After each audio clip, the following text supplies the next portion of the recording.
Yo, what's up mga kaibigan? Nalina tayo magkwentuhan. Ang Minnesota Timberwolves ay nakadalawang sunod na pasok sa Western Conference Finals, subalit bigo nga silang makapasok sa NBA Finals. Ngayong playoffs naman ay hindi nila nagawang umabante sa Conference Finals at tila ba ay nauntog na sila sa ceiling ng kanilang roster ngayon. Ibig sabihin ay kailangan ng gumawa ng pagbabago upang magkaroon ng pag-uusad.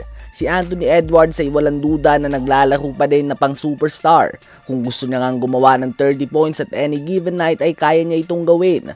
Subalit kailangan niya nga ng tulong. Sa Elimination Game 6 ay 3 points and 1 assist lang nga si Julius Randle on 1 of 8 shooting sa field.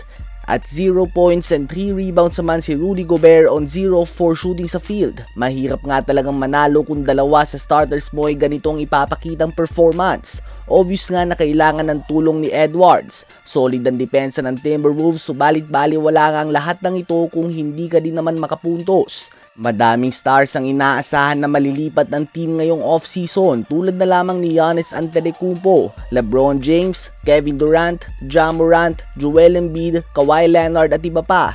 Subalit kung magiging realistic lang tayo, ang pinakamalakas na chance na mapunta dito sa Timberwolves kung titingnan din natin ang mga contract at players sila ngayon at ang mga sahod dito, si Ja Morant nga ang may mataas na chance ang mapunta sa Timberwolves kung sakali man na maghahanap sila ng panibagong star na magiging kaduo ni Anthony Edwards. Ano ba masasabi nyo tungkol dito? Ngayon ay tumungo naman tayo kay Dylan Harper. Madaming fans ng San Antonio Spurs ang kinabahan matapos na i-anunsyo minutes bago magumpisa ang Game 1 matchup nila laban sa then undefeated OKC Thunder na out ang kanilang All-Star De'Aaron Fox dahil sa ankle sprain injury.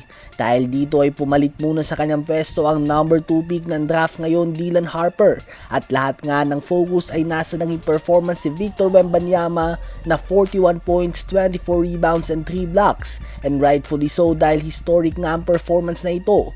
Ganun pa man, si Dylan Harper ay isa din nga sa mga dahilan kung bakit nauwi ng Spurs ang panalo sa Game 1 at binigay sa OKC ang unang talo nito. Nagtala nga siya ng 24 points, 11 rebounds, 6 assists, 7 steals and only 1 turnover.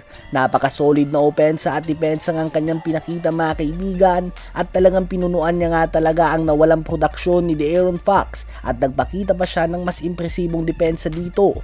Isa nga siya sa mga dahilan kung bakit 7 of 23 lamang sa field ang reigning 2-time MVP Shai Gilgeous-Alexander. Sila Cooper Flagg, Con Canupel at VJ Edgecombe nga ang gumawa ng ingay sa usapan ng Rookie of the Year award noong regular season. Ngunit ngayong playoffs na ay lumalabas na nga ang potensyal ni Dylan Harper na naging dahilan kung bakit siya ay naging number 2 pick.